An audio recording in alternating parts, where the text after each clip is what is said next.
Metro phase 2 కు line clear, కేంద్ర మంత్రులను కోరిన CM Revanth. Metro rail project విస్తరణలో నెలకొన్న జాప్యంపై ముఖ్యమంత్రి రేవంత్ రెడ్డి తీవ్ర అసహనం వ్యక్తం చేశారు. ప్రాజెక్టు పనులను వేగవంతం చేయాలని కోరుతూ కేంద్ర మంత్రులు కిషన్ రెడ్డి, మనోహర్ లాల్ ఖట్టర్లకు ముఖ్యమంత్రి వేర్వేరుగా లేఖలు రాశారు. గత నెల 23-24 తేదీలో జరిగిన ఉన్నత స్థాయి సమావేశాల్లో తీసుకున్న నిర్ణయాలు క్షేత్రస్థాయిలో అమలుకు నోచుకోవడం లేదని ఆయన కేంద్రం దృష్టికి తీసుకెళ్ళిండట.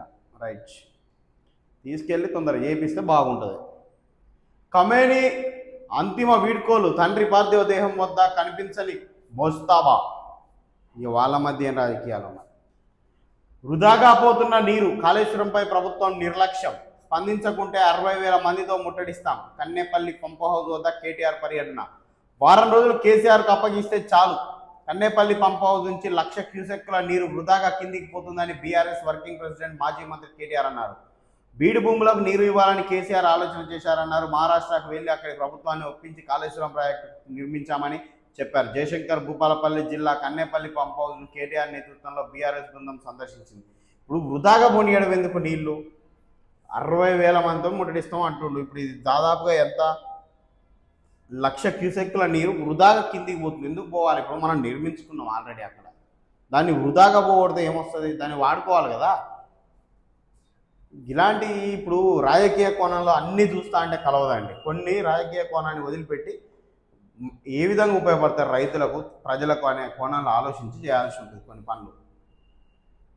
1.81 లక్షల కోట్ల నష్టం అట. గత 10 ఏళ్ల బీఆర్ఎస్ పాలనలో ప్రాజెక్టుల నిర్మాణం రైతుల కోసం కాదని కేవలం కమిషన్ల కోసమే జరిగిందని రాష్ట్ర సాగునీటి పారుదల శాఖ మంత్రి ఉత్తమ్ కుమార్ రెడ్డి అంటుండు. ఏమంటుండు? 1,81,00,000 కోట్ల నష్టం అట. అంటే 1,81,000 కోట్ల నష్టం అన్నమాట. 1,81,000 కోట్ల నష్టం అంటుండ ఆయన. ఎన్నికల బరిలోకి ప్రశాంత్ కిషోర్. ఎన్నికల వ్యూహకర్తగా దేశవ్యాప్త గుర్తింపు పొందిన ప్రశాంత్ కిషోర్ ఇక నేరుగా ఎన్నికల బరిలోకి దిగుతున్నారు. తాను స్థాపించిన జన్ సూరజ్ పార్టీ తరఫున ఆయన బీహార్లోని బంకీపూర్ అసెంబ్లీ నియోజకవర్గం నుండి పోటీ చేస్తున్నట్లు పార్టీ రాష్ట్ర అధ్యక్షుడు మనోజ్ భారతి అధికారికంగా ప్రకటించారు. ఈ నెల 30న జరగనున్న ఈ ఉప ఎన్నిక ప్రశాంత్ కిషోర్ రాజకీయ భవిష్యత్తుకు అత్యంత కీలకం రాజకీయ విశ్లేషకులు భావిస్తున్నారు. అది ఇప్పటి వరకు వ్యూహకర్తగా ఉన్నాయని డైరెక్ట్ బరిలోకే దిగుతుండే. ఇటు బీహార్లో బంకీపూర్ నియోజకవర్గం నుంచి దిగుతుండట. వారం రోజుల పాటు ప్రాజెక్టును కేసీఆర్కి అప్పగించండి, నీరు అందించి చూపిస్తాం కేటీఆర్. కాళేశ్వరం ప్రాజెక్టును సందర్శించిన కేటీఆర్ బృందం పర్యటనను అడ్డుకునేందుకు పోలీసులు యత్నం. చోటు చేసుకున్న ఉద్రిక్తత. 1,00,000 క్యూసెక్కుల గోదావరి నీటిని ప్రభుత్వం వృధా చేస్తుందని కేటీఆర్ ఆరోపణ. చేత కాకపోతే వారం రోజుల ప్రాజెక్టును కేసీఆర్కి అప్పగించాలని సవాల్. ఇది రైతు వ్యతిరేక ప్రభుత్వానికి కాంగ్రెస్ పై తీవ్ర విమర్శలు. మీ వల్ల కాకపోతే మాకు ఒక వారం రోజులు మేము చేసి చూపిస్తాం అంటున్నాడు కేటీఆర్. దమ్ముంటే కన్నెపల్లి రండి, నీళ్లు చూపిస్తాం. పోలీసులతో అడ్డుకోవడం సిగ్గుమాలిన చర్యనే. కాళేశ్వరం ప్రాజెక్టును అబాసుపాలు చేయడమే కాంగ్రెస్ లక్ష్యం. నీళ్లు లేవని ఎత్తరాదని అనడం మంత్రుల అవివేకానికి నిదర్శనం. కేటీఆర్ కన్నెపల్లి సందర్శనతోనైనా కాంగ్రెస్ కళ్ళు తెరవాలి. మంత్రి మాజీ ఎమ్మెల్యే పుట్టం మధుకర్ జయశంకర్ భూపాలపల్లి జిల్లా నుంచి అంటుండగా సీఎంఆర్ డెలివరీలను వేగవంతం చేయాలి, నిరంతర పర్యవేక్షణలో రోజువారీ లక్ష్యాలను సాధించాలి. సమీక్షా సమావేశంలో రాష్ట్ర పౌర సరఫరాల శాఖ డైరెక్టర్ శ్యామ్ ప్రసాద్ లాల్.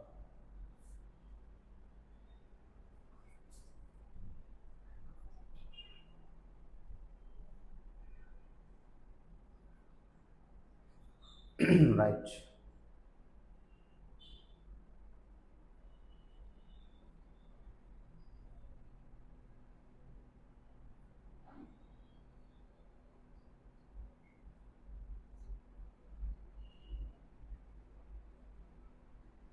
మదనపల్లిలో తల్లిదండ్రి లేని అనాథ పిల్లలకు నిదర్శనంగా సత్తా చాటిన మానవత్వ దృక్పథం సేవే మార్గంగా నిలిచిన Kurapathi Sai Chaitanya Sravanthi educational charitable trust వ్యవస్థాపకులు పద్మనాభరెడ్డి.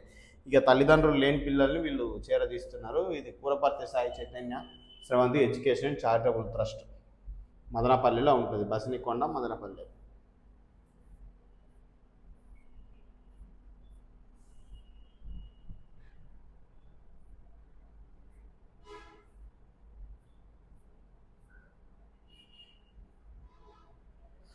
కేటీఆర్ బీఆర్ఎస్ ప్రముఖులతో కలిసి కాళేశ్వరం ప్రాజెక్టు సందర్శించాడు. BRS parliamentary party deputy leader, Rajya Sabha సభ్యులు Vaddiraju Ravichander, party working president KTR Rama Rao, శాసనమండలిలో ప్రతిపక్ష నేత సిరికొండ మస్తనాచారి, మాజీ మంత్రులు గంగుల కమలాకర్, పొప్పుల ఈశ్వర్ వీళ్ళందరూ కలిసి కాళేశ్వరం ప్రాజెక్టును సందర్శించారు. ఒకటే మాట, మీ నుంచి కాకపోతే మాకు అప్పచెప్పి వారం రోజులు క్లీన్ చేసి పెడతాం, దాని పని ఏదో ముగించి చెప్తాం అంటున్నాడు కేటీఆర్. దారి తప్పిన ఏనుగుల బీభత్సం అట. అన్నమయ్య జిల్లా కేవీపల్లి మండలంలోని జిల్లెల మంద పంచాయతీ పరిధిలో దారి తప్పిన ఏనుగుల గుంపు బీభత్సం సృష్టించింది. పెద్ద తాండ, బసన్నగారిపల్లి, గజ్జలగుట్ట తాండా, కన్నెమడుగు ప్రాంతాల్లో సంచరించిన ఏనుగులు రైతుల మామిడి తోటలు, వరి పొలాల్లోకి చొరబడి తీవ్ర నష్టం కలిగించాయి. స్థానికుల కథనం ప్రకారం ఏనుగులు మామిడి చెట్లను విరగొట్టడం పాటు టెంకాయ చెట్లను కూల్చాయి. పొలాలకు ఏర్పాటు చేసిన ముళ్ళ కంచెలను ధ్వంసం చేసి నీటి సరఫరా కోసం వేసిన పైపు లైన్లు తొక్కేయడం, అవి చిన్న అవి వాంటెడ్గా చేయడం కానీ కాదు, వాటి గుంపుకు అడ్డంగా ఉన్నాయి. ఇక వాటికి తెలుస్తుందా ఇది వాంటెడ్కి పని చేద్దాం అన్నట్టుగా ఇది చేసి పడేసింది కదా. కాళేశ్వరాన్ని కేసీఆర్కు వారం అప్పగిస్తే ఊరూరా నీళ్లు పారిస్తా. కాళేశ్వరం తెలంగాణకు వరం, రేవంత్ రాష్ట్రానికి శనేశ్వరం. చేతకాకపోతే తప్పుకోండి, ప్రభుత్వానికి కేటీఆర్ సవాల్. కన్నెపల్లి నుంచి గోదావరి నీళ్లను ఎత్తిపోయలేరా? 2 పిల్లర్ల రిపేర్కు 31 నెలల కాలయాపన. కేసీఆర్ పై కక్షతో తెలంగాణ రైతాంగాన్ని శిక్షిస్తారా? ఎల్లినితో వానలు లేక పొలాలు ఎండుతుంటే 1,00,000 క్యూసెక్ల నీళ్లు సముద్రంలోకి వదిలేస్తారా? వెంటనే నీటిని ఎత్తిపోసి రైతులను ఆదుకోవాలి, లేదంటే వేలాదిగా ముట్టడించి పంపులను ఆన్ చేస్తాం. యూరియా కరెంట్ ఇవ్వాల్సి వస్తేనే నీళ్ళు ఇస్తలేరు. ఇక ఇది కథ. ఈ ప్రభుత్వాలు ఇంత దుర్మార్గంగా ఎందుకు ఆలోచిస్తాయో, ఈ రాజకీయ నాయకులు ఇంత కఠినంగా ఎందుకు తయారవుతారో అర్థం కాదు. అది ప్రతిపక్ష నాయకుల మీద కోపం ఉంటే ఆయన చేసిన అవినీతి బయటికి తీసి అరెస్టులు చేయాలి. ఈ నీళ్లు 1,00,000 క్యూసెక్ల నీరును ఉత్తగా సముద్రంలోకి వదిలేయడం వల్ల ఎవరికి నష్టం? మన రైతులకే కదా. ఎవరికి ఉపయోగం దానివల్ల? రాజకీయ కక్ష పెట్టి రైతులను ఎండబెట్టడం అవసరమా? దయచేసి ప్రభుత్వాలు అన్ని రాజకీయ కోణాల్లో చూడాల్సిన పని లేదు, చూడకూడదు. రైతులకి ఏది అవసరమో అక్కడ ఉంది, వాడుకుందాం. అవతలైన వ్యక్తి తప్పు చేసినా రైట్ చేసినా నువ్వు విచారణ జరిపి బయటికి ది.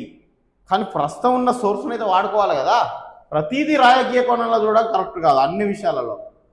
గురుకులాల రద్దు, రెసిడెన్షియల్ నుంచి డే స్కూల్గా మార్చే యోచన. కేసీఆర్ తీసుకొచ్చిన విద్యా వ్యవస్థ రద్దుకు రేవంత్ సర్కార్ యత్నాలు. అనుకూల ఉపాధ్యాయ సంఘాలతో పావులు కదుపుతున్న వైనం. ఇప్పటికే గుట్టుగా సంతకాల సేకరణ చేపట్టినట్టు చర్చ. రెసిడెన్షియల్స్తో బంధాలు దెబ్బతింటున్నాయి. రాష్ట్రంలో చాలా రెసిడెన్షియల్ స్కూల్స్ వచ్చినాయి. అవి విద్యను పెంచడానికి పనికి వచ్చినా వాటిలో చేర్చడం వల్ల పిల్లలకు తల్లిదండ్రులకు మధ్య కుటుంబ సంబంధాలు బలహీనపడుతున్నాయని ఓ స్టడీ రిపోర్ట్ వచ్చింది. కాబట్టి తల్లిదండ్రుల దగ్గరే పెరుగుతూ ప్రభుత్వ పాఠశాలలో చదువుకోవడానికి పిల్లలు కావాల్సిన వసతులు కల్పించే విషయాన్ని మా ప్రభుత్వం పరిశీలిస్తున్నదని చెప్పారు. అయితే ఇప్పుడు ఈ విషయాన్ని రాజకీయ కోణంగా చూసి గురుకులాలను లేపేస్తుండు, విద్యా వ్యవస్థను దెబ్బతీస్తుండన్న కోణంలో కాకుండా ఎందుకు ఈ స్టడీ ఇట్లా చెప్పింది అనే కోణంలో ఆలోచించాలి. ప్రతీది ప్రభుత్వ వ్యతిరేకంగానే ఉండదు, ప్రతీది రాజకీయ కోణంగా చూడదు. ఇప్పుడు మనం ఈ పైన విషయం మనం ఎవరికి ఒత్తాస పలకట్లేదు. ఇక్కడ క్లియర్గా 1,00,000 క్యూసెక్ల నీళ్లు సముద్రంలో కలుస్తున్నాయి అన్నప్పుడు రాజకీయ కోణంలో చూడకుండా ప్రభుత్వం గత ప్రభుత్వం చేసిన దాన్ని మనం చేస్తే రైతులకు అందుతుంది, వాళ్ళకి మంచి పేరు వస్తుంది అనే దుర్బుద్ధి లేకుండా, రాజకీయ కోణం లేకుండా వాటిని వాడుకోవాలని చెప్తున్నాం. కింద ఏం చెప్తున్నాం? ఇప్పుడు ఇది ప్రభుత్వం తీసుకునే నిర్ణయం. ఎందుకు ఈ స్టడీ ఇట్లా చెప్పింది అనేది కూడా ఆలోచించాలి. ఇప్పుడు తల్లిదండ్రులు ఉన్నారు, తల్లిదండ్రులు లేని పిల్లలకు వసతి గృహాలు కల్పించినాం, 365 రోజులు వాళ్ళ కేర్ తీసుకున్నామంటే అర్థం ఉంది, వాళ్ళకి కావాల్సిన అన్ని ఇచ్చినామంటే అర్థమైంది, వాళ్ళ గురుకులాలు ఏర్పాటు చేసినట్టు అర్థం. తల్లిదండ్రులు ఉన్న పిల్లలు ఇప్పుడు ప్రతి గ్రామంలో ఒక ప్రభుత్వ పాఠశాల అవుతుంది కదా, లేకుంటే ఏర్పాటు చేయాలి. పిల్లలు దాదాపు ఇప్పుడున్న సిచ్యువేషన్ ప్రకారం, ఇప్పుడున్న సొసైటీ ప్రకారం, ప్రపంచం ఆధునీకరణ చెందుతున్న విధానాన్ని చూస్తే ఈ మొబైల్ ఫోన్స్ ఏఐ కాలంలో ఖచ్చితంగా 10వ తరగతి వరకు దాదాపు 15-16 ఏళ్ళు వచ్చేంత వరకు పిల్లలు ఖచ్చితంగా తల్లిదండ్రుల దగ్గరనే పెరగాలి. మానవ సంబంధాలు రోజు రోజు దిగజారిపోతున్నాయి. కన్న తల్లే బిడ్డల్ని చంపే పరిస్థితికి వచ్చింది. చూసినాం, మనం పేపర్లో డైలీ చూస్తున్నాం. ఇలాంటి సిచ్యువేషన్లల్లో ఇక అవకాశం ఉంది కదా అని తల్లిదండ్రులు ఏం చేస్తున్నారు, వీళ్ళ బిజీ లైఫ్లో పడిపోయి పిల్లల్ని హాస్టల్స్లో వేస్తున్నారు. ఇప్పుడు డబ్బు ఉండి ప్రైవేట్ హాస్టల్స్లో వేసే వాళ్ళని మనం ఏం అనలేం, అది వాళ్ళ ఇష్టం. ఇప్పుడు డబ్బులుండి కన్న బిడ్డల్ని సాధలేకనో, సాధే టైం లేకనో, వాళ్ళకి ఇంట్రెస్ట్ లేకనో, ఓపిక లేకనో, అసలు సాధరాకనో లక్షల రూపాయలు 1000 రూపాయలు కట్టి ప్రైవేట్ స్కూళ్ళలో చేర్పిస్తారు అంటే అది వాళ్ళ కర్మ, దానికి ఓడు బాధ్యుడు కాదు. కానీ ప్రభుత్వ గురుకులాలు, ప్రభుత్వ హాస్టల్స్లలో తల్లిదండ్రులు ఉన్న పిల్లల్ని వీళ్ళ గ్రామంలో ప్రభుత్వ పాఠశాల ఉండగా కూడా వేరే గ్రామాలలో తోలుతా చూడండి, అది మాత్రం ఖచ్చితంగా ఆలోచించాల్సిన విషయం. ఎందుకు అంటే, సరే మీకు ఏ ప్రాబ్లం ఉండొచ్చండి, కన్న తల్లిదండ్రులకు పూట కూడా గడవలేని పరిస్థితి ఉండొచ్చు.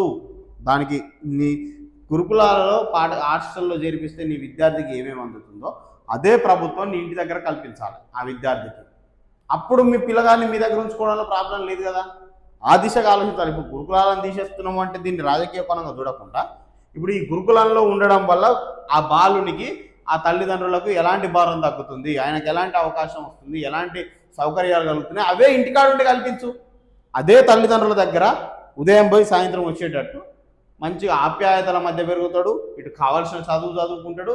ఇప్పుడు వాళ్ళకి హాస్టల్లో చేర్పడం వల్ల ఎలాంటి భారం అయితే తగ్గుతుందో, ఈ పిల్లవానికి ఎలాంటి సౌకర్యాలు అయితే కలుగుతున్నాయో సేమ్ అవి ఇంటి దగ్గర ఉన్నప్పుడు కల్పించే ప్రయత్నంగా ఆలోచించండి ప్రభుత్వం. ఎందుకు వ్యతిరేకిస్తాను? చెప్పే విధానం కూడా ఒకటి ఉంటుంది. ప్రభుత్వం ఈ ఇలాంటి అంశాలను చెప్పేటప్పుడు చెప్పే విధానం ఒకటి ఉంటుంది. ఒకనే ఇక అవతల ప్రతిపక్షాలు రాజకీయాలు చేయాలని దీన్ని ఒక మభ్యపెట్టే ప్రయత్నం లెక్క చేయకుండా సాధ్యాసాధ్యాలు ఎంతవరకు ఆలోచించాలి. ఇప్పుడు ఈ గ్రామంలో ప్రభుత్వ పాఠశాల లేదనుకో, ఇంకా ఆప్షన్ లేదు వాళ్ళకు. అలాంటి వాళ్ళని కాకుండా సర్వే చేయించి ఎంత వీలైతే అంతవరకు తల్లిదండ్రుల సమక్షంలోనే పిల్లల్ని పెరిగే విధంగా వాళ్ళకు వసతులు కల్పించి ఆ పాఠశాలకు పోయే విధంగా చర్యలు తీసుకుంటే మంచిదే సమాజానికి. కాబట్టి దీన్ని రాజకీయ కోణంలో కాకుండా మానవత్వ కోణంలో, మానవీయత కోణంలో చూడాల్సిన అవసరం ఉంది దీనికి ఎంతైనా.